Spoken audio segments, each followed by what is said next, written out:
Okay, so today I'm talking to Tyler Basu. He's the manager of Thinkific, which we will talk about what it is in more details. He's also a podcaster and an author, so it seems like we have a lot in common. So We welcome to the do. podcast. It seems like we knew each other from online space because we've been in the same circles for a while, right? Yeah, yeah. I've seen your name many times over the last few years, but it was just recently that we actually spoke for the first time. Absolutely. It's like, Yeah, we've been noticing each other for a while. I yeah, think we've been in many common Facebook groups, and, we have a bunch of common friends also. yeah. But yeah, only recently we actually got connected personally. So it was really nice. And yeah, so we'll take it from there. So basically, since you've done similar things as me, like you have a podcast and you have self-published your books on Amazon as well, so you're an author as well. Mhm. Apart from what you do with Thinkific, can I sort of tell that you're a personal brand from that part of the things that you've done? Yeah, absolutely. I mean, I guess you could say over the past, 3, 4, 5 years, when I just started dabbling online with blogging, and creating different types of content, whether they're articles or whether they're podcast interviews or all those things I didn't realize until into it. But by doing those things, I was building a personal brand, and I was making myself known for certain topics. If you want to talk about content creation as it relates to building your brand, I'm definitely happy to have that discussion, because I think that is one of the best ways to build your brand is to get some content online. Okay, so we'll probably start from there and lead to what you do. What else do you do specifically with Thinkific and what it is? Sure. Okay. Because I had the chance to check it out, so I have my own opinions about those and firsthand practice as well. So we'll definitely Yep. need to discuss this as well. So let's talk about content creation, as you mentioned, as the best way to sort of start establishing and growing your own brand. So in the Hmm. very beginning, I don't know about you, but in the very beginning, I've been like making loads of changes, and it was very difficult for me to decide and niche down in terms of who I want to create content for and what Hmm. type of content I wanted to create, both in terms of topics and in terms of format as well, because I too started with blogging, and then I went into self-publishing, and I ended up podcasting and all that stuff. So I have tried different formats myself as well, and I also changed several audiences as well, because it's so difficult to pick just one. So what was your experience, and how did you deal with that? Yeah, I've had the same challenge.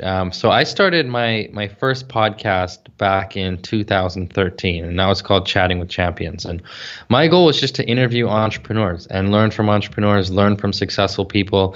It wasn't any more specific than that. I didn't really have a specific target audience in mind, not even really a specific type of entrepreneur. Just anyone who is doing well in business, I wanted to talk to. And after doing just over 100 of those interviews, I started to learn about a certain type of entrepreneur, which I came to realize is a lifestyle entrepreneur. So somebody who usually uses the internet. In most cases, they build their business on the internet, but they build their business in a way that allows them to live a lifestyle and a routine, and uh, doing things that they're passionate about, and just it accommodates their lifestyle goals. It doesn't take away from their lifestyle goals. And so after figuring out after realizing that existed, I decided, okay, I want to focus on that type of entrepreneurship, specifically those lifestyle entrepreneurs. So that's when I did a rebrand. It was the summer of 2015. I stopped hosting that podcast, started a new one called the Lifestyle Business Podcast, along with a digital magazine called Lifestyle Business Magazine. And then I started focusing in on that topic of lifestyle entrepreneurship. And so I ended up speaking with bloggers, podcasters, authors like yourself, a lot of content creators, people who are coaches, consultants, or they create online courses. And most of the time they're creating content, and some of the content they give away for free to help build their brands and build their audiences, and some of their content they charge for, or they charge for their consulting or their coaching or something.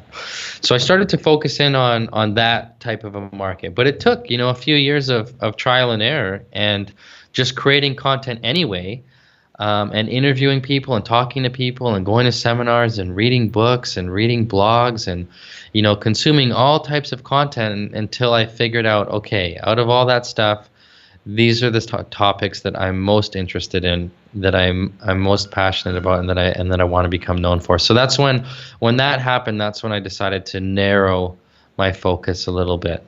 Okay, I see. So basically, can we say that your podcast and your magazine are the main two sources of getting your audience towards yourself? Are they your two main content creation sources? Yeah, so that would be like my main platform. I still do stuff, like I'll write for other sites, which obviously is my name ends up at the bottom of the article, but it links back to my magazine, to my podcast, and so I'm still doing those things that build the personal brand, but I'm also trying to build the brand for the digital magazine and the podcast as well. And maybe one day I end up stepping away from that, but the brand still exists and it still serves that audience, if that makes sense. Yeah, totally makes sense, because it's so hard later on to exit and sell your business if it's your personal name, which is right. Who wants to buy your name, right? What are they going to do with that? So it's yeah. So I feel like I'm building two brands simultaneously. Like I do the things that I know help me from a personal branding standpoint, but I'm also allocating time to build, the brand for Lifestyle Business Magazine, and then at the same time I'm managing all I do all the content marketing for Thinkific, the platform for online courses. And so I need to be conscious when I'm creating content for their audience. I need to be conscious of, is that content in line with their brand and the audience that they're trying to reach? So really, like I create lots of content, but it's, for three different brands, really, if you think about it. Yeah, so you have three different brand hats. So let's talk about that, because it's very interesting. I mean, when we're talking about brands, we always have this component of personality in it. Like, especially if it's your brand. So, even if it's not under your name, it's, you are representing it. So your personality and you, the way you are, is part of how the brand is perceived. So here you also mentioned that you are working for Thinkific, the online platform for online courses, where basically, not many people may know that, it's you who is creating that content or curating that content or whatever you're doing in there besides creating the content. So, so in those cases, how do you actually make sure that what is the level of your personal writing style or, your personal interviewing style? Do you see any difference in terms of, let's say, you're doing interviews for Thinkific as well, and you're doing interviews for your, podcast at the same time? How different are they in styles, and, how hard it is for you to sort of have these limitations at the border between the two? Yeah, so that's a good question. The main point, I guess, or the main, question I ask myself is, before I create any type of content, so whether it's an interview, an article, or I write a case study, it doesn't really matter what type of content it is. The big question is, who is that content for? And so I try to visualize, that person in my mind. And so if let's say I'm writing an article about creating courses, and I know that it's for Thinkific's customers who are all online course creators. So I'm putting myself in the shoes of somebody who's just created their course, or they're about to create their course. Like, I need to identify, before I even write anything, where they are in that journey. And so I can write something that helps them where they are in that specific journey. I'm not trying to write something that's going to be helpful to everyone. I'm not trying to write something or do an interview that appeals to everyone. I'm identifying ahead of time who that is for. And then over time, I'll try to create content that helps, each type of person that's in their journey. I want to create content for the person who hasn't created their course yet. I want to create content for somebody who is creating it right now because they have different struggles. And I want to create stuff for people who they created their course and now they're trying to market it and trying to get some students, and so they're in a different place. And so I'm just conscious of who the target audience is first of all for the content, where they are in their journey, what specific challenge or problem or question they have. And then I'll get clear on that before I create the content. Okay, I see. So basically, this leads me to Thinkific as a platform and online courses as type of a content that one can create. So let's talk about that, because we have like these different formats of content that we can create. So it's basically, everyone is about live streaming these days. We have audio podcasts, we have written form in terms of blog posts, and various different probably image related sort of content we create, branded images for our social media and stuff like that, in terms of for branding purposes. So sometimes we talk about books as part of content marketing. Rarely, but sometimes we do. And very rarely we mention online courses. So why do you think is that? I mean, why isn't that format of content as popular as the others? And is it because it's harder, or is it because it's more difficult to sort of share with others? Or what is this that keeps online courses not being among the most popular sort of things that people consider in the very beginning when they start? Yeah, I think that probably it's because they are the most difficult to create. They just take the longest to create. I mean, it takes more work to create an online course than it does to write a single blog post or record a single podcast episode or something like that. But the goal with the course is to organize the information and the knowledge that you have into a very like sequential and logical and step-by-step format. And then so that you could hand that to somebody, and instead of them having to scour the internet and read all the articles and listen to all the podcasts and all the tutorials on YouTube, they can just go to one course that says, this is going to teach you how to do X, or this will show you how to make this certain result happen. And it's all in this course. That's all you need. Then that's why people are attracted to online courses in the first place, because they want a shortcut. Like, for example, you've got so many books that you've written. Let's say you wanted to learn how to promote your books on Facebook. If you came across a course that said Facebook ads for authors, you'd be like, oh, that's exactly what I'm looking for, as opposed to going out and trying to find all the general information about Facebook marketing, Facebook ads, and so on. I think that's what would make the course appealing to you, as a student, as a learner. From the content creation standpoint, yeah, it's a little bit trickier to make a course than to say, as I mentioned, maintain a blog or maintain a podcast, because you have a lot of freedom. You can do videos, you can do screen shares, you can do text lessons, PDFs. There's no limit to the type of content that can live inside of your course. So it's really up to you to organize and create the content that you think is best and organize it in a way that would make sense for your students. That being said, though, I think it's worth putting in the work, because having a course can really set you apart from other people who are maybe teaching the same thing or helping people with the same thing.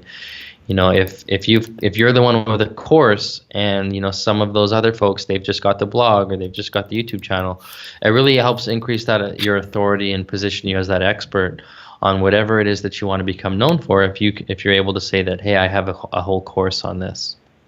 Okay, I see. So basically, can we say that online courses most probably will be like the follow-up stage, like more advanced stage, after you have created some other type of content in the very beginning? So if someone is just tipping his toes on online, space. Most probably, going Hmm. ahead and creating online course is not the right way to go. Most probably they will do something else beforehand and get everything sorted out before getting to do that. Yeah, so a big mistake that I've seen a lot of course creators make is they've got an area of expertise. They think, oh, I'm good at this, so I'm going to teach this. I'm going to create a course so I can make some money. And then they create the course, and then they realize that they don't have anyone to promote it to, or maybe it wasn't even a topic, or it just wasn't positioned in the right way that was compelling or attractive to people. So they end up having, no students, or very few students actually enrolling in their course, which can be quite discouraging. Now, if you take the other approach, which you mentioned, is to create some content that's not a part of a course but outside of a course first. So you're writing some articles for your blog, or you're writing articles for other blogs, or you start a podcast, or you start a YouTube channel, or you do some Facebook live videos. If you start sharing some of your expertise for free, that content is going to help position you as that expert. It's going to help you build up a bit of an audience. And then when you have the audience, you can say to them, okay, guys, if any of you want to learn this topic in more detail, I've got a course that I'm working on, and I can let you know when the course is complete. So that would be the better approach, is to get a bit of content out there and build your audience first.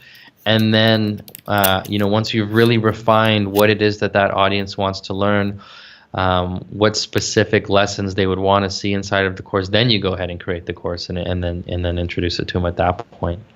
Okay, I see.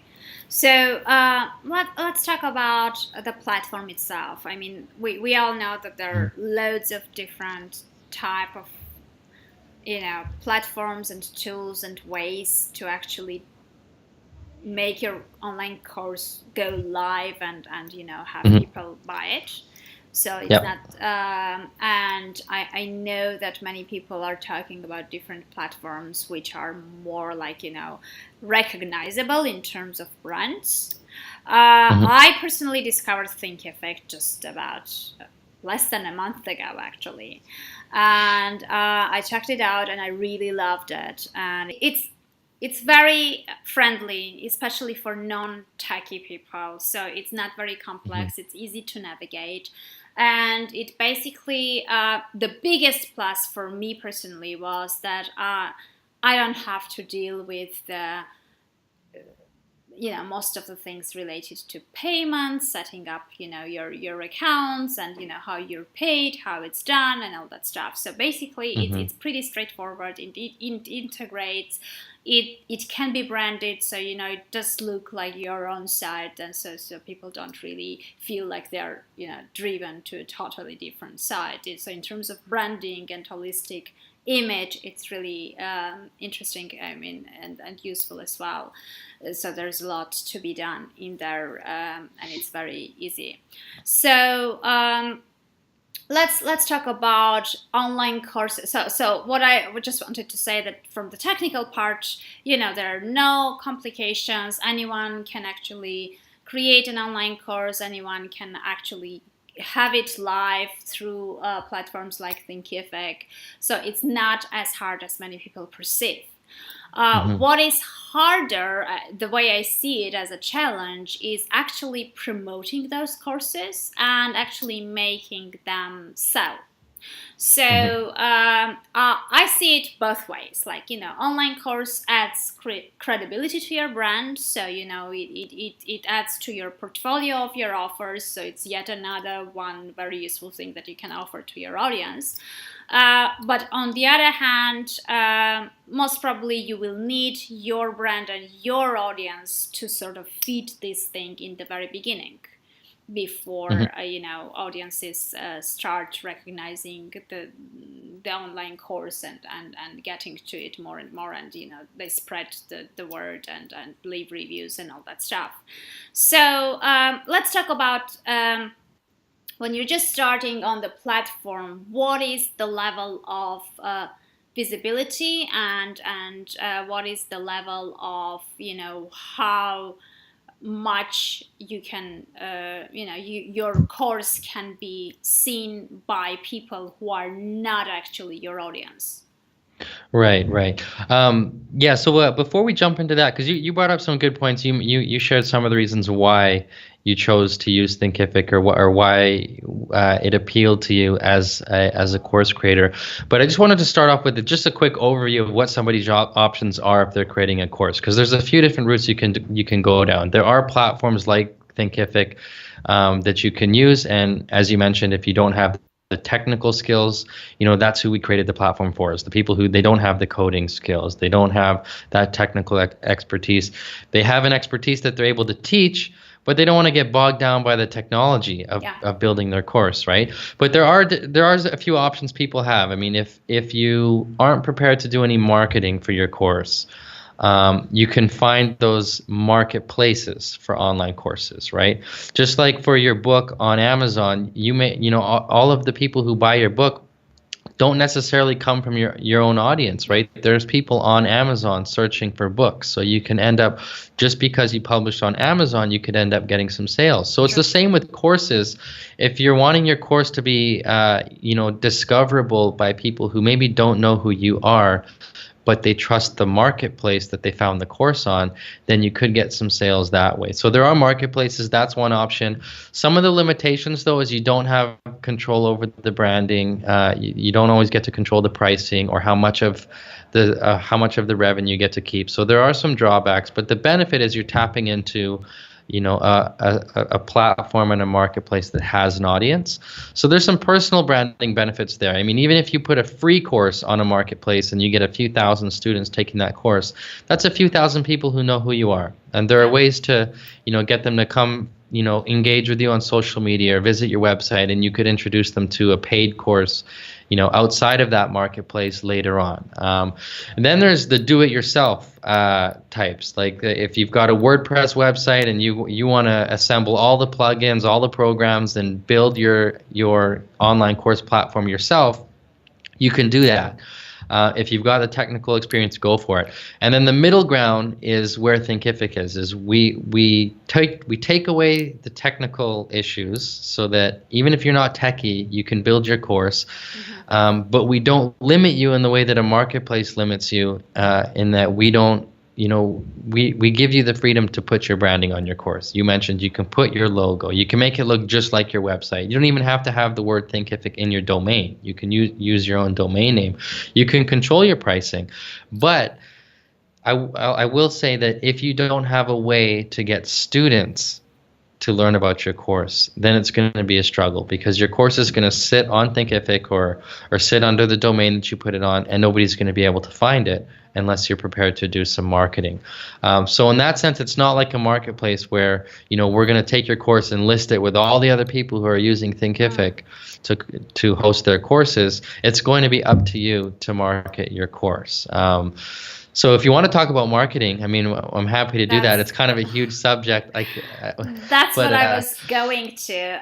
But maybe, I mean, yeah. since we're talking about content creators who most probably will be getting into online courses after they have created some stuff. So most probably they already have a podcast, or they have a blog, or they have a certain type of online presence out there.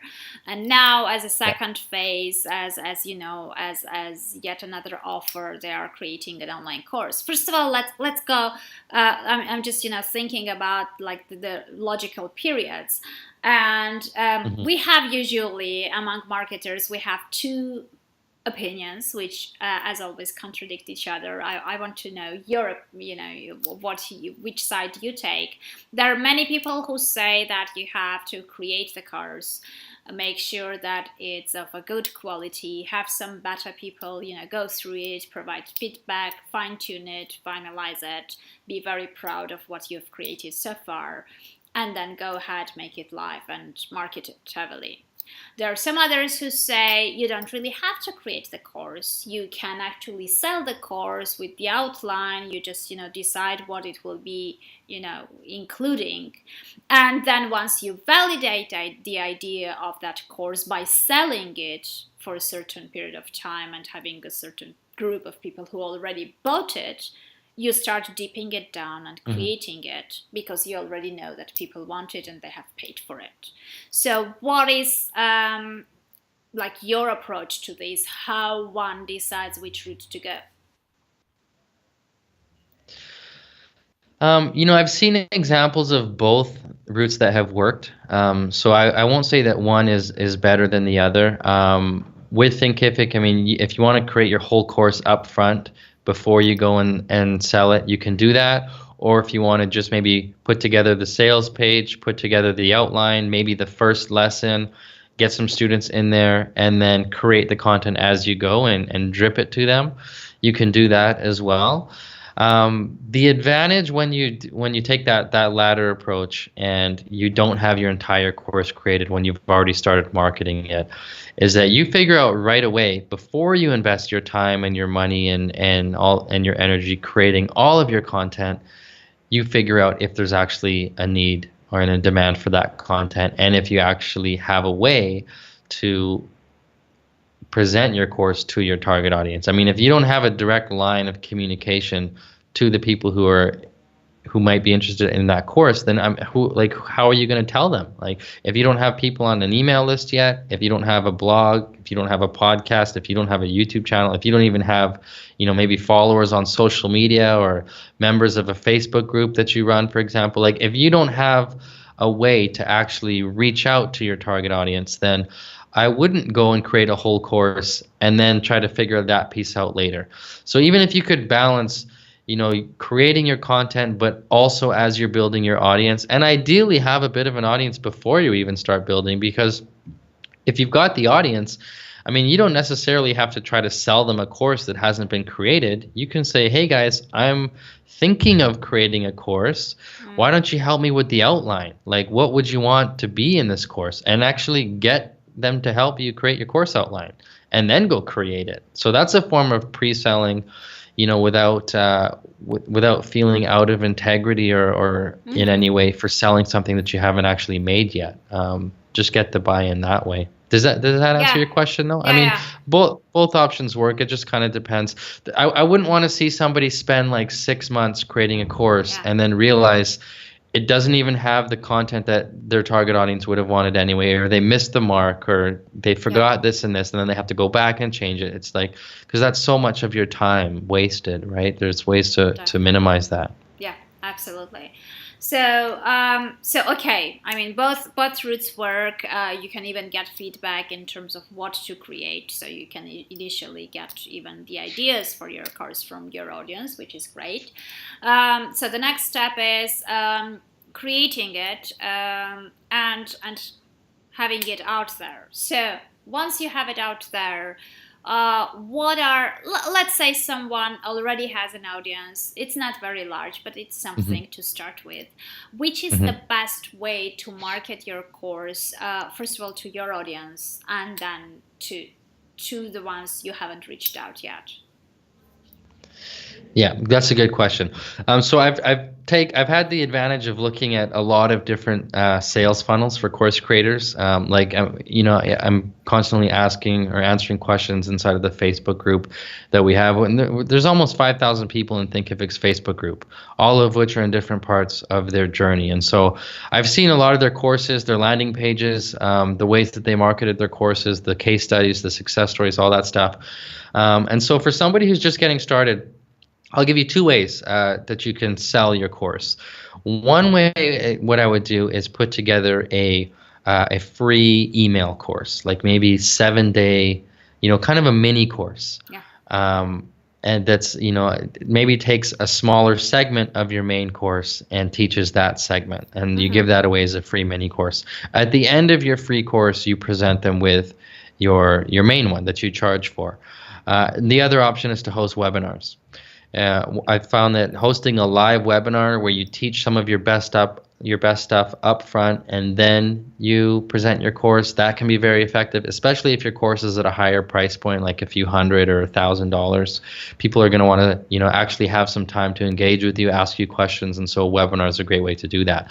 But in both cases, whether you do a free course or a webinar, and both those things lead to you pitching your main course, you need people on an email list, and you need your target audience on an email list. And so to get them on the email list, from your blog or your podcast, your website, whatever your home base online is. I would put some content there that's relevant to them, because if you've got a course on how to train your dog and you've got an article that says here's how to get your dog to stop chewing your furniture, that's very relevant to your course. It's not you giving away your whole course, but you're giving away a part that's enough to attract somebody who's probably trying to train their dog. So get some free content on your blog or on your website, and then give away something that gets them on that email list. So either give away that free email course, or just create some worksheets, some checklists, some resource guides, some PDF documents. Any of those things that will actually help them. Offer those for free to get them on an email list, and then either take them through a free course or invite them to a webinar. Those are two things that I've seen have to be quite effective for promoting courses. Okay, well, and it makes sense because you basically spend a little bit of time with your audience, so they are more likely to trust you, to know how good you are, and to be willing to invest in your upcoming course because they have already checked you out beforehand. So it does make sense. Yeah, exactly.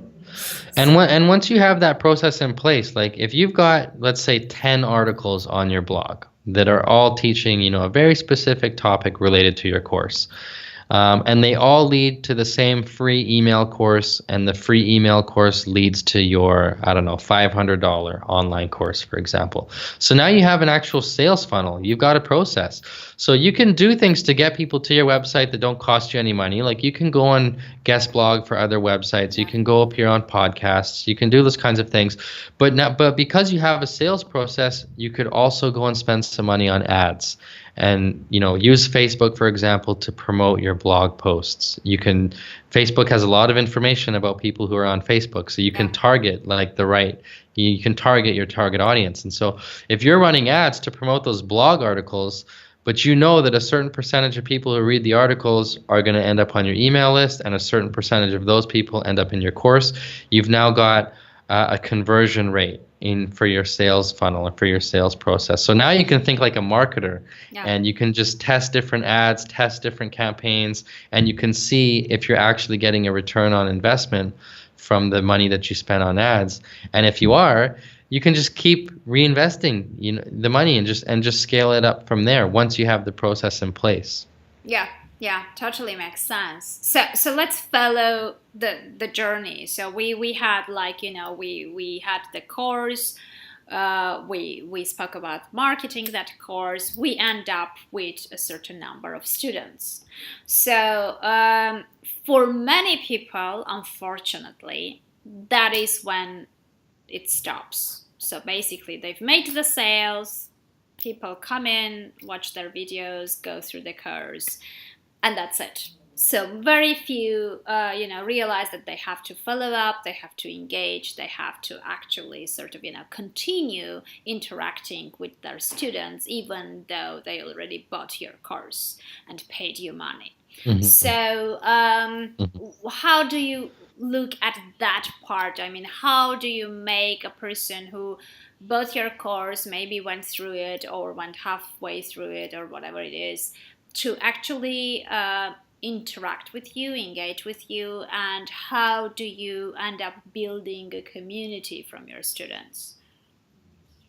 Mm-hmm. So there's a couple of things I want to bring up, but the main one is pricing. How you price your course is going to have a huge effect on what kind of people buy your course. Now, the type of people who are searching for a $20 course and expect it to solve all their problems are not the same kind of people who would spend $1,000 on a course, go through every single lesson. They're absolutely committed because it's quite an investment that they've just made in your course, mm-hmm. right? So just your price tag is already a branding statement or a positioning statement, because a lower price will attract some of those lower quality, less committed students, less committed customers. They have higher refund rates. They have lower completion rates because they just don't have a lot of skin in the game. So one of the things you can do to immediately filter out those people who probably aren't even going to go through your course anyway is raise your price. I mean, like a few hundred or even $1,000 or more is immediately going to filter out some people who just aren't committed enough to spend that kind of money on their own education. So that's part of it. But the other thing that you want to do is you can't just arbitrarily give a high price to a course without being able to justify the value. So the information in the course itself will have value, and you can tie the price of your course to the information that it teaches and how much value that provides to somebody. It's very easy to do with marketing related courses. Like if you create a course that shows somebody how to get customers from Instagram, for example, it will be very easy for them to measure how much money you actually showed them how to make with what was in your course. So they can make that connection. But the other ways to add value to your course are things like, giving your students direct access to you. Maybe you include assignments, quizzes where they actually have to submit some work and you're going to review that work for them. Maybe you do group coaching calls or private webinars for your students. Maybe you have a forum or a Facebook group or a discussion board set up for your students. So these are things you want to factor into your business model as a course creator, because you need to figure out at certain price points how much of your time can you afford to give to your students after the sale has been made, especially for courses that are a one-time purchase. Because they may spend a year, going through your course and implementing what's in your course, but they paid for it up front. And so you need to factor in, well, how much of your time is going to be required to serve that student after the fact. Another model is membership sites. I mean, we've got people using Thinkific to charge a monthly subscription to access their course. And so those students, it's built into the model that if somebody wants access to the content, they're paying every single month. And there's usually a community component to that. Yeah. And if you've got all of your customers paying you every single month, then you can, in most cases, afford to spend a bit of time each month to stay in touch with them, right? Because it's built into the model that way. Okay, yeah, I completely get that. I think that the community component is very important because as far as I know, people come to you for content, but they stay with you for the community mostly. So that is why the membership site model is, I guess it's best in terms of retaining the students and actually, being in touch with them and being part of the group with them for a longer period of time. What about repurposed content? So most probably, as we said, we already have existing content, right? So how good is creating original content and original online course versus repurposing a content that you have and creating an online course out of it? What is the drawbacks and what is the best way to look at it? Yeah, you could go either way. I mean, let's say you have some content already, you don't have a course. So you've got articles on a blog, you've got podcast episodes, you've got books on Amazon. I mean, you can take a lot of the concepts that are in that content and you can put them into a course, but maybe organize them a little better, put them in a step-by-step structure, add some videos, add some worksheets, some checklists, some assignments, some quizzes, make it a lot more interactive for the person consuming that content. Or you can start by making the course and then from there dissect your course a little bit. So let's say you have a completed course already. Take all of those lessons and maybe quickly, summarize each of those lessons in blog posts or give away different parts of those lessons in blog posts. So you could do it either way.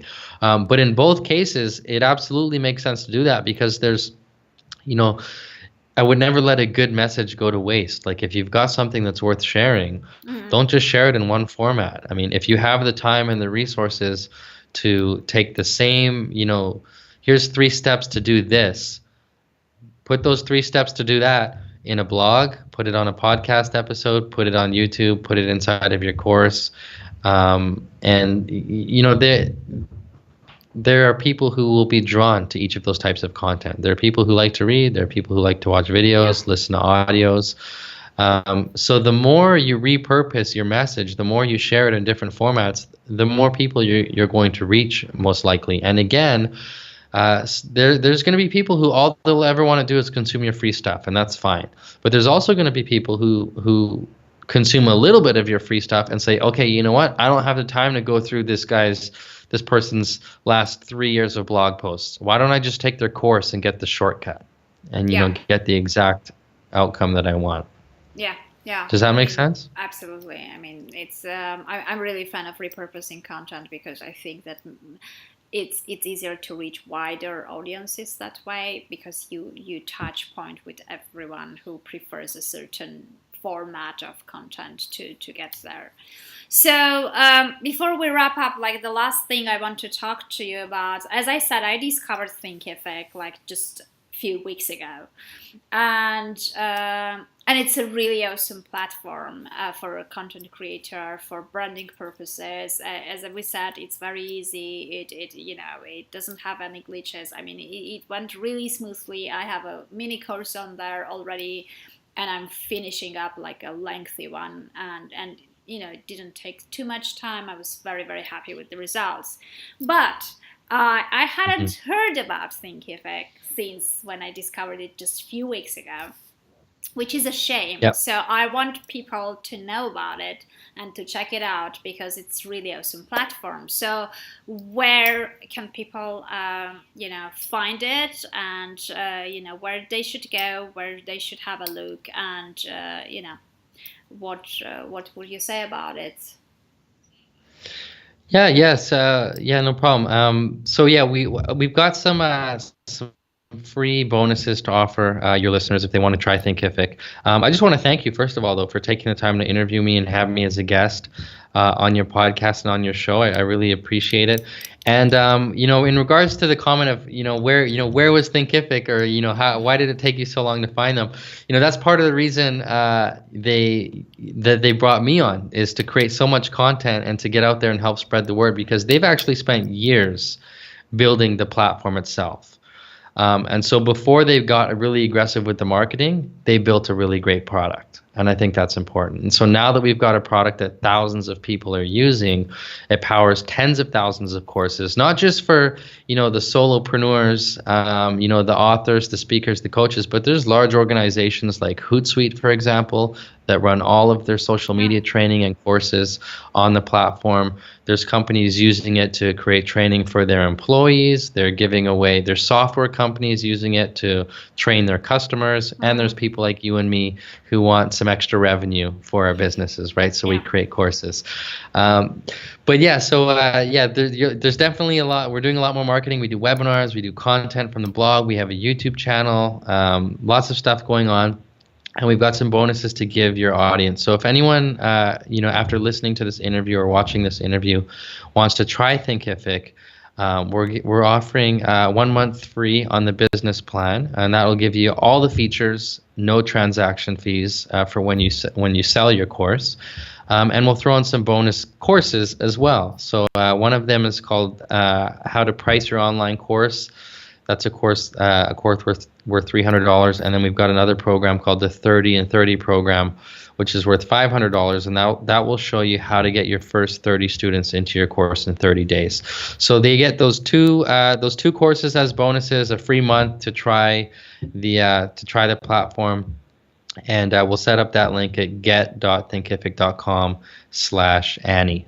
Does that work for you, the /Annie? Absolutely. Annie is spelled A-N-I. That'll be easy for them to remember. Yeah, Annie is spelled A-N-I. Okay. Not to confuse. So yeah. So it's get.thinkific.com/Annie. Yeah? That's right, yeah. Okay, great. Well, thank you very much. I totally encourage people to go and check it out. I genuinely loved it, and I'm sure that it will be very, very useful for all those people who are doing stuff online and creating their brands over there. Thanks for coming. Well, thank you, Annie. We appreciate your endorsement, and it has been a pleasure. Thanks for having me.